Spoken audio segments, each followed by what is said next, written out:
তারেক রহমান বাংলাদেশে আইসেই আমরা যা মনে করেছিলাম তার কিছুই না। উনি প্রথমে নেমেই মাটিতে জুতোটা খুলেই মাটি স্পর্শ করলো। এ মনে হলো যে কি বলতে চাচ্ছে, এ আমার মাটি, এ আমার প্রেম, এ আমার ভালোবাসা। আপনারা জানেন যে রাজনীতিতে একটি দীর্ঘ সময়ের বাংলাদেশে শহীদ প্রেসিডেন্ট জিয়াউর রহমানের আদর্শ সকল মানুষে সবসময় আলোচনা করে, সেই অনুযায়ী হলে বাংলাদেশ আরও উন্নত হবে, বাংলাদেশ সঠিকভাবে থাকবে। আমাদের মধ্যে অনেক সময় আমাদের ভারপ্রাপ্ত চেয়ারম্যান মহোদয় অনেক দূরে ছিলেন, তারপরেও আমরা আদর্শকে বেশিরভাগ সময় ধরে রেখেছি। আমার আজকে বিশ্বাস পূর্ণাঙ্গভাবে জিয়াউর রহমানের আদর্শেই বাংলাদেশ জাতীয়তাবাদী দল বিএনপি চলবে এবং চলা শুরু করেছে, এবং তার আদর্শ এবং বেগম খালেদা জিয়ার আদর্শেই বাংলাদেশের একমাত্র স্মার্ট সিটি বসুন্ধরা এখন আরো নিরাপদ, আধুনিকতায় আরো এক ধাপ এগিয়ে। এই দল সবসময় চলবেন ইনশাল্লাহ। এবং সেই হিসাবেই আপনারা দেখেছেন শহীদ প্রেসিডেন্ট জিয়াউর রহমান কখনো কারো সমালোচনা করতেন না, তিনি সবসময় অন্য রাজনীতিবিদদের প্রশংসা করতেন।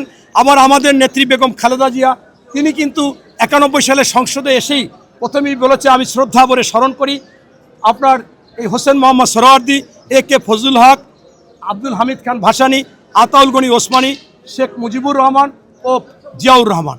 আবার এই আমার তারই সুযোগ্য সন্তান তারেক রহমান যখন প্রাথমিক সদস্য পায় বিএনপিতে, তখন উনি ছুটে গিয়েছিলেন ঢাকায় ওই সোহরাওয়ার্দী সাহেব এবং আপনার ফজলুল হক সাহেব এদের মাজার জিয়ারাত করার পরেই চলে গিয়েছিলেন ওই শেখ মুজিবুর রহমানের সমাধি জিয়ারাত করতে, আপনারা দেখেছেন। এবং আপনারা স্পষ্টভাবে দেখেছেন যে এই যে জিয়ার আদর্শে, খালেদা জিয়ার আদর্শে এই তারেক রহমান রাষ্ট্র পরিচালিত করবে এবং তার চেয়েও আরও ভালো কিছু করবে, তাহলে ওই কবরে বসে আপনার এই দুইজন শান্তি পাবে। সেইটা কি আপনারা দেখেছেন যে উনি যখনই বাংলাদেশে আসলো, আমরা কিন্তু অনেক কিছু মনে করেছিলাম যে সংসদে দাঁড়িয়ে বলেছিল, এই তারেক তোর সাহস থাকলে বাংলাদেশে আয়। আবার কেউ বলেছিল ও পালাইছে তো পালাইছে, আর আসবে না। তার মাকে নিয়ে অনেকে ষড়যন্ত্র কথা বলেছে, ফেসবুকে দিয়েছে, বলেছিল যে উনি যে জীবিত আছে একটু ভিডিও করে দেখান। এই যে কটূক্তি করার পরেও তারেক রহমান বাংলাদেশে আইসেই আমরা যা মনে করেছিলাম তার কিছুই না। উনি প্রথমে নেমেই মাটিতে জুতোটা খুলেই মাটি স্পর্শ করলো। এ মনে হলো যে কি বলতে চাচ্ছে, এ আমার মাটি, এ আমার প্রেম, এ আমার ভালোবাসা। এবং সেখান থেকে জনস্রোত ঠেলতে 4.5 ঘন্টা পর মঞ্চে আসলো, এসেই আল্লাহর প্রতি শ্রদ্ধা জানালেন এবং স্মরণ করলেন। এর পরবর্তীতেই আপনার বাংলাদেশকে সালাম জানাইলেন। এরপর আপনার স্বাধীনতা যুদ্ধে যারা শহীদ হয়েছে এবং এই জুলাই যুদ্ধে যারা শহীদ এবং আহত হয়েছে, হাদির প্রতি, আলেম ওলামাদের প্রতি শ্রদ্ধা জানালেন। এরপরই উনি বললেন, আই হ্যাভ এ প্ল্যান।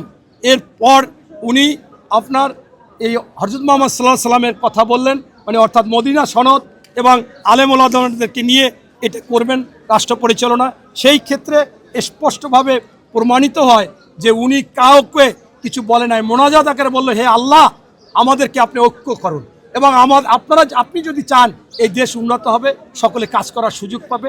এই বিষয়গুলো যে বলল, এইটাই হচ্ছে মূলত আমাদের শহীদ প্রেসিডেন্ট জিয়াউর রহমানের আদর্শ এবং খালেদা জিয়ার আদর্শ। সেই আদর্শই ইনশাল্লাহ উনি রাষ্ট্র পরিচালনা।